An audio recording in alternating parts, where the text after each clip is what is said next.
Ay magandang umaga diyan sa lahat, sa loob at labas ng bansa ay magandang umaga. At sa umagang ito mayroon akong kaunting ibabahagi sa inyo at impormasyon tungkol sa kalagayan ng buong mundo. So dahil kailangan natin maghanda-handa at kung anuman ang mangyayari at least nakahanda tayo. Nakita na natin yun sa Africa, buong kontinente, yung pinakamalaking kontinente rito sa ating mundo ay parang nagising na sa mga ginagawa sa kanila ng ibang bansa dahil sa colonization. Tayo hindi pa tayo nakadetach dito sa colonial mentality natin at hanggang dito na inherit natin lahat ng mga iniwan sa atin, lalong-lalo na dito sa ating mga pag-uugali, sapagkat nakadikit na sa ating katawan ang ugaling Kastila, pati marka ng Kastila na dito pa sa atin, sapagkat lahat ng mga pangalan natin ay hiram galing sa Kastila, hindi yung organic, sapagkat yung mga organic ay mga pangalan natin nung unang mga ancestor natin, yung mga forefathers natin ay hindi kapangalan ng mga katulad nitong pangalan natin na galing sa Kastila.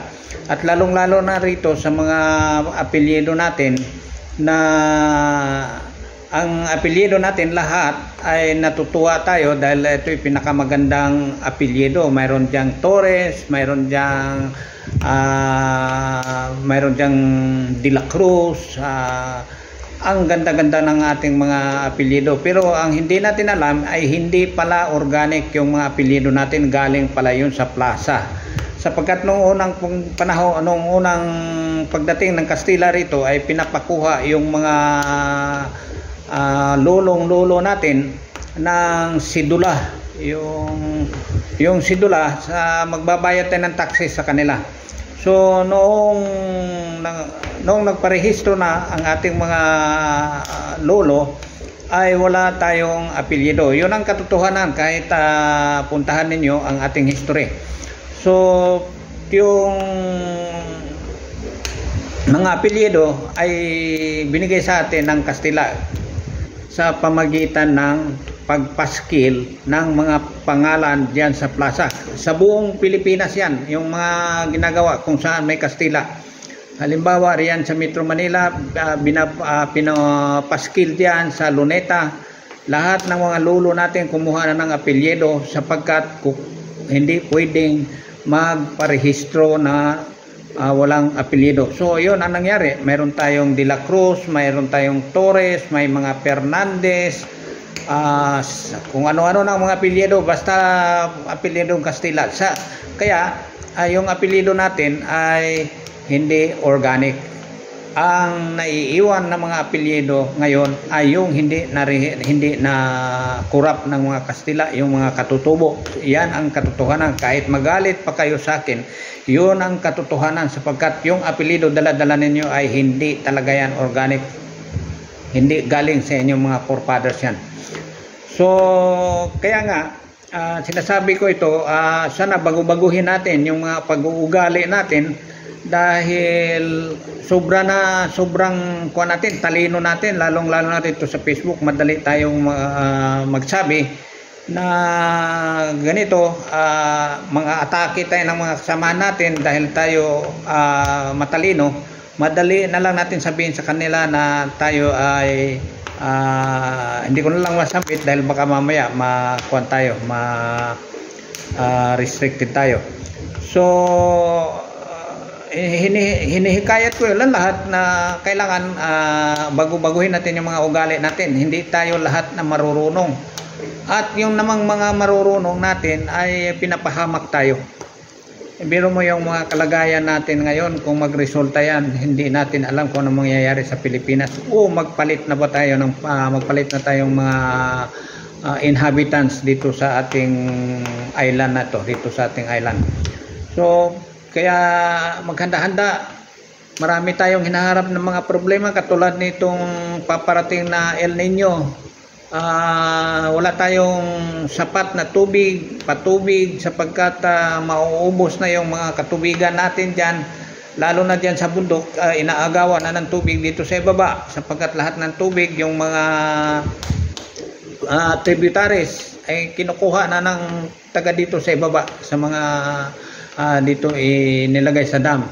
So yung taga bundok kawawa yan at hindi na masyadong magkakaroon ng tubig at may mga krisis na, lalo na kung matuyo na yung ating mga batis ay delikado na ang ating kalagayan. Kaya nakita natin ngayon itong climate change natin, paulan-ulan at may bagyo.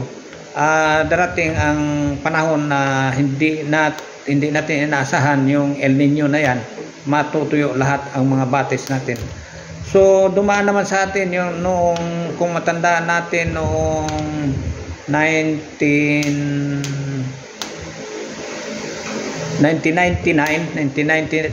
hanggang 2000 ay may El Nino. So lahat ng mga kuwan natin, yung mga ilog natin ay natutuyo. So kaya nga sinasabi ko ito sa inyo na maganda-anda tayo sapagkat hindi lang naman yan ang nagiging problema natin. Ang nagiging problema pa natin itong mga nagbabadyang mga kaguluhan sa buong mundo. Ito na kaya ang sinasabi nilang WW3. Sapagkat wala ng lugar sa buong mundo na walang kaguluhan. Lahat, ewan ko lang, sa Netherlands lang siguro, Netherlands parang may protesta rin, at New Zealand wala. At doon sa pinakadulo sa Greenland walang kaguluhan doon dahil konti pa lang ang tao. Pero dito sa malalaking bansa sa buong mundo, ang daming problema at nagkagulo na, lalo na dito sa kontinente ng Africa at sa Middle East. Kaya nakita natin dyan sa mga bandang yan, dyan sa Europe, ngilan-ngilan na lang na mga bansa na hindi nagkakagulo. So maaring ito ang mag-trigger dito sa Africa na ito, mag-trigger ng kaguluhan sapagkat ito'y pinakamalaking kontinente sa buong mundo, sa global kinabuuan. Ito yung Africa ang pinakamalaking kontinente. So diyan manggagaling lahat. Meron mo ilang countries yan, ilang bansa ang nagkagulo ngayon. Dahil dito sa isang manipulation ng ating isang greatest manipulator dito sa buong mundo. Pinagsasabong nila ang lahat ng mga inhabitants dito. Maaari din dito sa atin mangyari, mayroon din ganun. Sapagkat nandito na ang ating mga taga-ibang bansa, nandito na sa atin. Alam nyo ba, kung nag-aaral kayo sa mga confidential, o sabihin ko na lang sa inyo, yung intelligence, hindi naman masama. Alam niyo kasi sa intelligence strategy, ganito yan ang buong mundo manipulate dito sa mga confidential agent nito. Ito sa dito sa mga mga malalaking bansa na siyang nagpapatakbo ng ating peace and order dito sa ating mundo. Guguluhan nila ang buong mundo. Kaya doon sa Africa nagkagulo dahil nagtitrain sila ng mga sundalo. Tinitrain nila yung mga sundalo at pinipenetrate nila yung mga sundalo para magkakaroon ng kudeta. Katulad diyan sa Iraq, ganyan din ang nangyari. Iraq, sa Libya, ganoon din ang nangyari. Halos lahat ng buong mundo ganoon ang nangyayari. So dito may posibilidad sa atin pagka hindi marunong itong presidente natin na kailangan sumakay ka ng mamangka ka sa dalawang ilog. Ito yung ginagawa ng ating presidente ni PBBM ngayon. Namangka siya sa dalawang ilog. Pero marami kasing itong mga demand na pressure siya para siyang bibingka. Nandito sa sala sa init, sala sa lamig, punta siya dito sa right, pinipressure siya, punta siya dito sa left, pinipressure siya, so saan siya lulugar. Kaya wrong timing itong magiging presidente ni Bongbong Marcos dahil dito siya natapat sa pinaka-critical na panahon sapagkat itong nakita natin ngayon ay pagka hindi marunong bumalanse yung presidente natin, baka sigurado magkaroon ng hindi magandang resulta. Kaya nga kita ninyo yung mga malalaking kuha ngayon, mga malalaking politiko ngayon nag-regrouping na, sapagkat naman naghahanda na rin sila, hindi sa paghahanda na ayusin ang ating bansa, kung hindi naghahanda sila upang sakyan yung ating sitwasyon na maring pag nagkagulo sila na naman ang papalit yan. So nakita natin ganun ang mangyayari sa atin. So ito naman ang ating presidente, kung sana tingnan din niya dito sa kanyang mga likuran, sapagkat parang mga kuha nito, mga ewan ko kung anong ma-address natin dito sa mga tao dito sa kanyang mga likuran. Nag-i-enjoy talaga sila sa mga katarantaduhan dyan sa kanilang kuha, sapagkat nakita nila yung presidente natin ay talagang maluwag, sobrang bait. Sobrang bait ni PBBM. In fairness sa kanya, talagang mabait siya. Kita mo nga dito sa Bucor, sobrang bait niya. Tingnan mo, nung una nagyayabang sila na ma-resolve nila yung problema, kaya nga papakulong nila si Bantag dahil sa mga, ewan ko kung totoo ba yung pinagbibintang sa kanya, pero based sa ating assessment, parang hindi totoo yung pinag-charge sa kanya. Pero ganun pa man, dahil may batas, talagang na-charge siya at harapin niya sa hukuman upang i-deny niya lahat ng mga charges sa kanya. So kaya kita niyo gaano kaluwag ang pamamahala ngayon ni PBBM sa kanyang administrasyon. Kaya nag-i-enjoy itong mga kumag na to rito sa kanyang gabinete. So kita niyo nga, sinasabi ni General Katapang na wala nang papasok, kaya lang nung pagpunta na dyan, tinitira na niya si Bantag dahil ito nga, nakakuha siya ng maraming mga dilata, mga baril, assorted firearms, assorted bladed weapons. Yun ang kanyang accomplishment kaagad. Pero ngayon nakita natin na discovery based dito sa pag-iimbestiga ng ating Senado at Kongreso, nakita natin talagang talamak, mas grabe pa ngayon. Kita mo nga yung pinapakita sa video na bloke ng dinideliver na bloke ng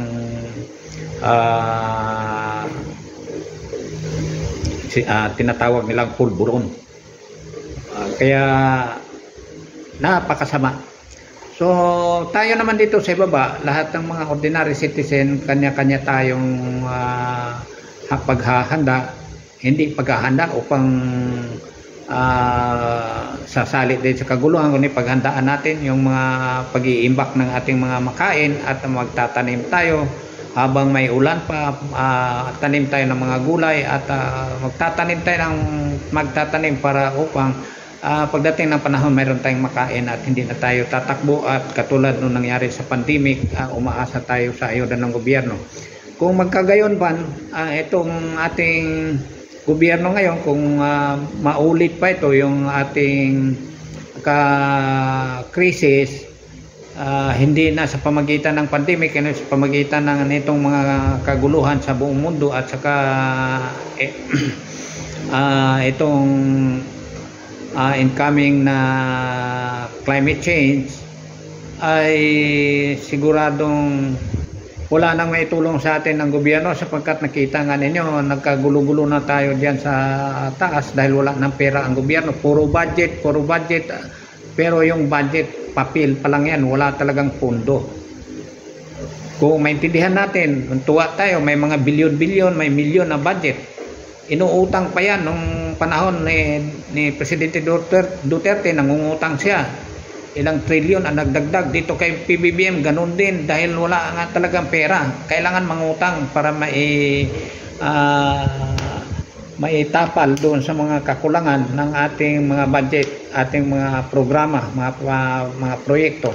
Kaya nangungutang ang gobyerno. Hindi natin masisisi, alanganin naman hindi mangutang ang ating gobyerno kung may pera. Kaya lang, nakita din natin, kaya nga sabi ni General Magalong, bakit yung ating Kongreso, kung bakit hindi nila pati yung sahod nila, kung talagang totoong nagsisilbi sila sa ating bansa, ay kailangan din yung mga kwan nila, hindi naman ganun kalaki yung mga budget nila dyan para sa kanilang mga sahod, sa kanilang mga allowances, honorarium. Ganun yung kalaki yung mga tao dyan sa Kongreso at saka sa Senado. Biro mo yun, at saka dito sa mga kabinete. Lalo na dyan sa mga ating ngayon, governors ngayon, dito kay Jokno, 400 million, biro mo yun, 400 million every month yung sahod mo. Kung talagang nagsisilbi kayo sa gobyerno, magsakripisyo kayo. Hindi, huwag nyo sabihin na dahil sa krisis lang naman dito sa mga sa ibaba, yung sa mga ordinaryong mga mamamayan, hindi sa inyo. Kaya dinadagdagan lang ninyo yung mga budget na yan dahil nangungutang tayo, yung kalahati binigay ninyo sa proyekto, ang kalahati naman sa bulsa ninyo. Paano hindi tayo maghihikahos ng bayan? May paparating pa ng mga problema rito sa atin, paano natin ma-resolve ito. Kaya yung iba, hindi natin masisisi, parang nananaginip na. May mga pundo sa buong mundo, kailangan kukunin na natin yan. Ako, hindi ako naniniwala dyan kahit ano pang dokumento ipresenta ninyo at kung totoo man yan, walang makakuha dyan. Dahil hindi tayo gaano katalino na mas matalino pa tayo dito sa mga namumuno sa atin na mga politiki. Kung totoo yan, nakuha na nila yan. Sila mismo ang mag-manipulate niyan. So, hindi ko sinasabing hindi ako naniwala. So, hindi ko sinasabi totally na hindi ako naniwala. Pero yung pagkuha noon, hindi ako maniniwala kung makukuha ninyo yan, kung totoo yan. So, yung hindi masama managinip, pero yan namang may mga possibility na ma-realize yung ating mga panaganip. Kasi mayroong nanaginip na yayaman ay natupad naman dahil tinatrabaho niya. Hindi yung nanaginip ka na parang panaginip na tulog ka talaga. So, yun ang may bahagi ko sa inyo mga kababayan, at maghanda-handa tayo rito sa mga calamities, mga catastrophes na darating sa atin, sapagkat darating ito sa atin. Minor lang yung mga earthquake at bagyo, minor pa lang yan. Ito darating sa atin ang pinakamatindi at wala nang may tulong sa atin ang ating gobyerno dahil walang pera ang gobyerno, puro papel na lang yan. So yun, magandang umaga sa inyo lahat, at ito'y nabahagi ko ng konting kaalaman ko, at ito'y sariling opinion ko lamang, at kahit nga bagamat ito'y isang opinion pero may mga basihan. So magandang umaga sa lahat, at sana patnubayan tayo ng ating Panginoon. Lagi tayong sinubaybayan at hindi tayo mapahamak sa mga bagay na ito.